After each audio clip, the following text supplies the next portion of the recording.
क्या आपने गौर किया है, दुनिया के सबसे सफल लोग अक्सर कम बोलते हैं और ज़्यादा करते हैं। जहां बाकी लोग अपनी योजनाओं का शोर मचाते हैं, वहीं असली विजेता खामोशी में खेल खेलते हैं। और जब उनका नतीजा सामने आता है तो पूरी दुनिया दंग रह जाती है। आज की कहानी में एक गुरु अपने शिष्यों को यही रहस्य सिखाते हैं। एक गुरु थे, वो हमेशा अपने शिष्यों से कहते, वही बोलो जो अनिवार्य हो। गुरु खुद एक गंभीर, शांतचित्त और कम बोलने वाले इंसान थे। उनका व्यक्तित्व रहस्यमय था। उनमें लोगों की बातें ध्यान से सुनने की अद्भुत क्षमता थी और जब वो बोलते तो बहुत ही कम शब्दों में बेहद गहरा प्रभाव छोड़ जाते। गुरु अपनी योजनाएं हमेशा गुप्त रखते। उनके सबसे बड़े काम खामोशी में शुरू होते। धीरे धीरे तैयारी करते, चुपचाप मेहनत करते और जब परिणाम सामने आता तो इतना अद्भुत होता कि शब्दों की जरूरत ही नहीं रहती। वो अपने शिष्यों को भी यही सलाह देते कि कम बोलो, अपनी अंतरात्मा से जुड़ो और अपनी योजनाओं को गुप्त रखकर काम करो। यह शिक्षा कई नए शिष्यों को अजीब लगती थी। एक दिन गुरु कम बोलने के महत्व पर प्रवचन दे रहे थे। तभी एक नया शिष्य खड़ा हुआ और बोला, गुरुदेव, क्या सचमुच जिंदगी की दौड़ में आगे बढ़ने के लिए ज्यादा बोलना, ज्यादा बताना इतना नुकसानदेह है?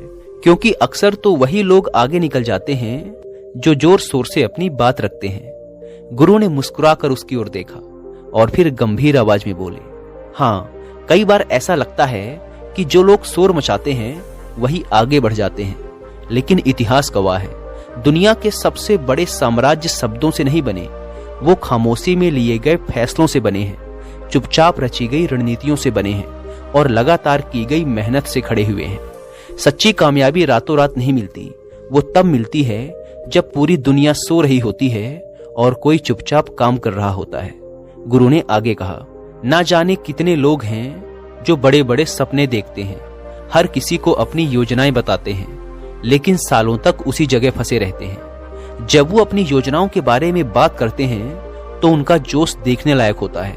वो बड़ी बारीकी से बताते हैं कि क्या करेंगे, कैसे करेंगे और कब करेंगे, लेकिन सपनों को जीने से ज्यादा वो उन्हें कहानियों की तरह सुनाने में अपना वक्त गंवा देते हैं। बोलना जरूरी है, लेकिन सिर्फ बोलने से काम नहीं चलता। अगर आप योजनाओं के बारे में ज्यादा बोलते हैं और काम कम करते हैं तो आप अपनी ऊर्जा बर्बाद कर रहे हैं। और सबसे बुरा यह है कि आपको एक छोटी सफलता का एहसास होने लगता है। हर तारीफ, हर प्रशंसा जो अधूरी योजनाओं पर मिलती है वो आपको सुकून तो देती है, लेकिन धीरे धीरे आलसी बना देती है। फिर देखते ही देखते समय रेत की तरह हाथ से फिसल जाता है और योजनाएं सिर्फ बातों में रह जाती हैं। मैंने ऐसे कई काबिल लोग देखे हैं जिनके पास बेहतरीन योजनाएं थी, लेकिन ज्यादा बोलने की आदत ने उनकी कामयाबी के रास्ते रोक दिए। गुरु थोड़ी देर चुप रहे, फिर शिष्यों की आंखों में देखते हुए बोले, मेरे गुरु मुझसे कहा करते थे, अगर तुम्हें यह बताने की जरूरत है कि तुम क्या करने वाले हो तो इसका मतलब है कि तुम अभी तैयार नहीं हो। मैं खुद भी अपनी युवा अवस्था में इस जाल में फंसा था। मेरे दिमाग में एक शानदार योजना थी। मैंने उसे अपने एक मित्र को बताया। उम्मीद थी कि वह सहयोग करेगा, लेकिन क्या मिला? मजाक। उसने मेरा मजाक उड़ाया और मैं टूट गया। महीनों तक मैंने उस सपने को छोड़ दिया, शुरू करने की हिम्मत नहीं जुटा पाया। और तब तक दूसरे लोग जो खामोशी से काम कर रहे थे वो वही काम पूरा कर चुके थे जिसे मैंने शुरू भी नहीं किया था। उसी दिन मैंने एक नियम बनाया जिसने मेरी जिंदगी बदल दी। हर नए विचार पर किसी से बात करने से पहले कम से कम एक कदम जरूर उठाऊंगा। इससे मेरी वह ऊर्जा बच गई जो मैं दूसरों को समझाने में बर्बाद करता था। और सबसे अहम बात, मैंने अपने कामों से खुद को मनाना शुरू कर दिया। याद रखो, जितना ज्यादा आप अधूरी योजनाओं के बारे में बात करेंगे उतना ही आपको यह भ्रम होगा कि आप प्रगति कर रहे हैं, लेकिन यह भ्रम अनुशासन को खत्म कर देता है। कई लोग कहते हैं काम करने से डर लगता है, डर कि कहीं गलती ना हो जाए, लेकिन मैंने सीखा है काम करने से मिलने वाली नाकामी कुछ सिखाती है, लेकिन आलस से मिलने वाली नाकामी कुछ नहीं सिखाती। गुरु बोले, लोग मानते हैं कि काम करने के लिए प्रेरणा चाहिए, लेकिन सच इसके उलट है। प्रेरणा काम करने से आती है। जब आप कोई कदम उठाते हैं, चाहे छोटा ही क्यों ना हो, आपके अंदर कुछ बदलता है।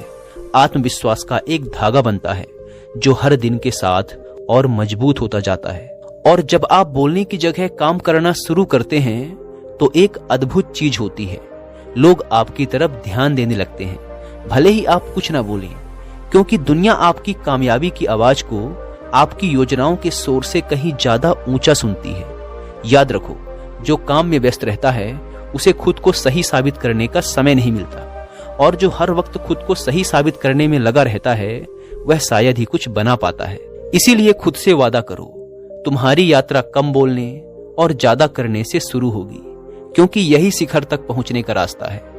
क्या आपने गौर किया है, किसी बैठक में, किसी खास भोज में या किसी साधारण बातचीत में भी सबसे प्रभावशाली लोग पहले नहीं बोलते, वो पहले सुनते हैं, माहौल को परखते हैं और आखिर में बोलते हैं, जिससे उनकी आवाज और भी गूंजती है। यह संयोग नहीं है, यह उनकी रणनीति है, क्योंकि मौन में अपार शक्ति है। जल्दी बोलने वाला अपनी चालें, अपने इरादे और अपनी कमियां उजागर कर देता है, लेकिन जो चुपचाप देखता है वो सब कुछ एक जासूस की तरह इकट्ठा करता है, माहौल समझता है, फिर सही समय पर अपनी चाल चलता है।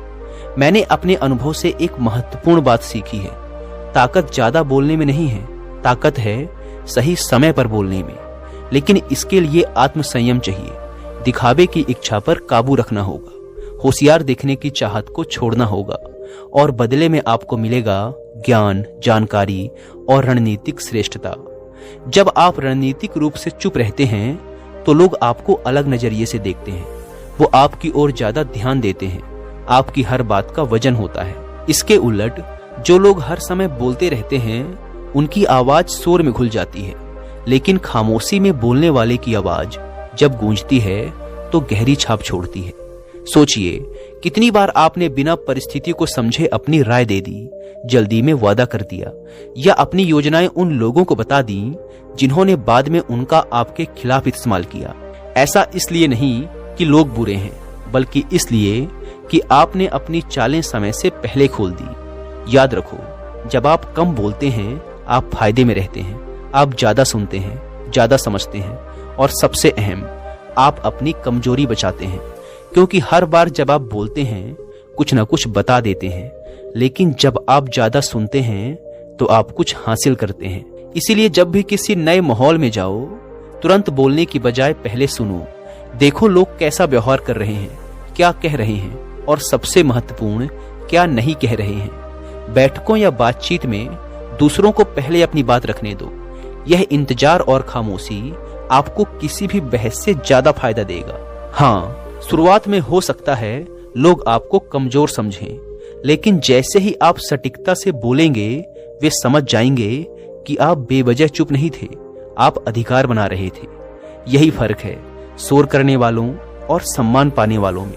शोर करने वाले कुछ पलों के लिए याद किए जाते हैं, लेकिन रणनीतिक रूप से चुप रहने वाले लोगों की यादों में अंकित हो जाते हैं। उन्हें चिल्लाने की जरूरत नहीं होती, क्योंकि उनकी उपस्थिति ही उनके लिए बोलती है। क्या आपने देखा है, असल सफल लोग लगभग कभी नहीं बताते कि वे क्या करने वाले हैं, वो बस शुरू कर देते हैं, जबकि ज्यादातर लोग अपने घंटों अपने लक्ष्यों के बारे में बात करने, इरादे दिखाने और बहाने बनाने में गंवा देते हैं। याद रखो, जो चुपचाप सफल होते हैं वे बिना किसी घोषणा के बस काम करते हैं। दुनिया बेहतरीन योजना बनाने वालों से भरी पड़ी है, लेकिन लगातार काम करने वालों से खाली है। फर्क बुद्धिमत्ता में नहीं है, फर्क है अनुशासन में। कोई बड़ा विचार जिंदगी नहीं बदलता, हर रोज दोहराए गए काम जिंदगी बदलते हैं।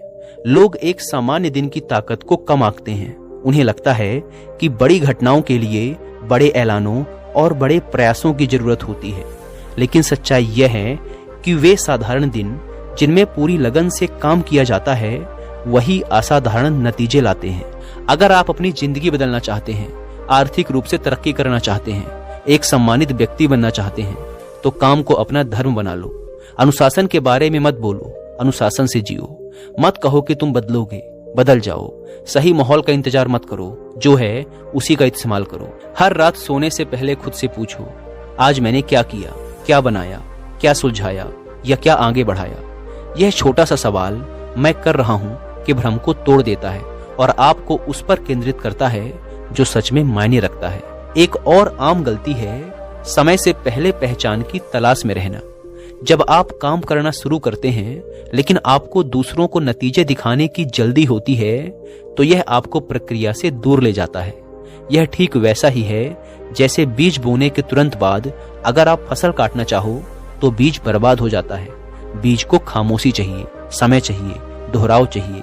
याद रखिए, इतिहास के महान से महान लोग भी सम्मानित होने से पहले सालों तक अनदेखे रहे, क्योंकि वे महत्वपूर्ण दिखने की कोशिश नहीं कर रहे थे, वे महत्वपूर्ण होने में व्यस्त थे। एक और बात कि हमेशा सबसे विनाशकारी और सबसे खतरनाक शोर बाहर का नहीं, हमारे भीतर का होता है। वो आवाज जो लगातार कहती है कि तुम काबिल नहीं हो, तुम देर कर चुके हो, तुम्हें कोई गंभीरता से नहीं लेगा, तुम फिर असफल हो जाओगे। यह आवाज हमें भीतर से तोड़ देती है, लेकिन इस शोर को ऐसे ही शांत नहीं किया जा सकता। इसे हराने का तरीका है काम और अनुशासन। अंदर की सारी नकारात्मक आवाजें डर से पैदा होती हैं, और डर तब बढ़ता है जब आप चुप्पी से बचते हैं, क्योंकि जब आप चुप हो जाते हैं बिना किसी व्याकुलता के, बिना किसी बाहरी शोर के, किसी को कुछ भी ना समझाते हुए, तभी आपका असली मैं सामने आता है। क्योंकि मौन सिर्फ बाहरी खामोशी नहीं है, वह वो है जो आप अपने अंदर हासिल करते हैं। वह क्षण जब आप अंदर देख पाते हैं और अपनी खुद की बहानेबाजी की गूंज नहीं सुनते। लेकिन बहुत से लोग इस मौन, इस चुप्पी को सहन नहीं कर पाते, क्योंकि उन्हें वहां जो मिलता है वह बहुत असुविधाजनक होता है। लेकिन असुविधा में ही उपचार छुपा है, क्योंकि जब आप मौन में होते हैं तभी आपकी असली इच्छाएं, आपके ठीक न हुए दर्द, आपकी छिपी कमजोरियां आपके सामने आती हैं। और जब आप इन्हें पूरे मौन से देखते हैं बिना कोई प्रतिक्रिया दिए, तभी आप अंदर से मजबूत बन पाते हैं। अब आप सोच रहे होंगे इसका सफलता से क्या लेना देना है? लेना देना है क्योंकि कोई भी शिखर तक नहीं पहुंच सकता अगर उसका अपना मन उसे तोड़ रहा हो। जब कोई चुनौती आपके सामने हो तो तुरंत सबसे राय मांगने की बजाय कुछ पल मौन में रहें, अंतरात्मा की आवाज सुने। आपके अंदर एक ऐसी बुद्धिमत्ता है जिसे आपने कभी नहीं जाना, क्योंकि आप हमेशा दूसरों की नजरों में मजबूत दिखने में व्यस्त रहते हैं। और वह ताकत जिसे आप दिखाने की कोशिश करते रहते हैं वह तभी असली होती है जब वह अंदर से पैदा होती है। इसीलिए मैं कहता हूँ, मौन को अनुशासन के तौर पर अपनाएं। खुद के साथ अकेले रहने के लिए समय निकालें, और जब मुश्किल भावनाएं जैसे डर, गुस्सा, असुरक्षा की भावना हावी हो रही हो तो इससे भागे नहीं, बल्कि इनके साथ बैठें, इन्हें देखें, और फिर समय के साथ इनका प्रभाव कम हो जाएगा। क्योंकि आंतरिक शक्ति इन भावनाओं को जीतने से नहीं, बल्कि इनके साथ बिना बेकाबू हुए चलना सीखने से आती है। इसे आत्मनियंत्रण कहते हैं, और आत्मनियंत्रण ही है जो साधारण लोगों को महान लोगों से अलग करता है। भीतर की शांति और मन की स्थिरता जब एक बार हासिल हो जाती हैं, तो बाहर चाहे कितना भी तूफान क्यों ना हो, फिर कोई भी आपको हिला नहीं सकता। फैसले तब जल्दबाजी में नहीं, सोच समझ कर लिए जाते हैं, डर से नहीं, एक स्पष्ट लक्ष्य से प्रेरित होकर लिए जाते हैं। फिर तुम दुनिया की तारीफ की चाहत छोड़ बस खुद को जो सही लगेगा वह करोगे, और यही है असली आजादी। और यह आजादी तब खिलती है जब अंदर के कोलाहल को शांत किया जाए, जबरदस्ती नहीं, बल्कि जागरूकता, स्पष्टता और निरंतर अभ्यास से। याद रखो, दुनिया आपसे सब कुछ छीन सकती है, लेकिन वह नहीं जो आपने अपने अंदर बनाया है। इसलिए आज से ही शुरू करें, आंतरिक शांति को बढ़ाएं, अपनी आवाज सुनिए, खुद को गहराई से जानिए, फिर उठ खड़े होइए, पहले से ज्यादा मजबूत। क्योंकि जो मौन को जीतता है वह खुद को जीतता है, और जो खुद को जीतता है वह दुनिया को जीतता है। याद रखें, आत्मनिर्माण की यह यात्रा कभी खत्म नहीं होती, बल्कि लगातार विकसित होती रहती है और नई संभावनाएं खोलती है। यह किसी मंजिल तक पहुंचने के बारे में नहीं है, बल्कि रास्ते की खूबसूरती और समृद्धि का आनंद लेने, चुनौतियों और सीख को अपनाने के बारे में है। हिम्मत, दृढ़ता और खुद पर विश्वास के साथ इस रास्ते पर चलते रहें। आपके पास अपनी जिंदगी बदलने, किसी भी बाधा को पार करने और अपने सबसे बड़े लक्ष्यों को हासिल करने की ताकत है। चुनौतियों से घबराए बिना अपनी बढ़ने की क्षमता पर विश्वास रखें, क्योंकि आपके अंदर जो आंतरिक शक्ति है वह अटूट है और आपको अकल्पनीय जगहों तक ले जा सकती है। इतना कहने के बाद गुरु ने अपनी बात समाप्त की। शिष्यों को मौन, आत्मानुशासन और आत्मसंयम के विषय में गुरु से जो अनमोल ज्ञान मिला था, उसके लिए उन सब ने गुरु का धन्यवाद किया और इन नियमों को अपने जीवन में अपनाने का मन में प्रण लेकर अपने अपने काम में व्यस्त हो गए। दोस्तों, उम्मीद है कि आपको इस वीडियो से बहुत कुछ सीखने को मिला होगा। वीडियो पसंद आई हो तो वीडियो को लाइक और चैनल को सब्सक्राइब जरूर करें। धन्यवाद।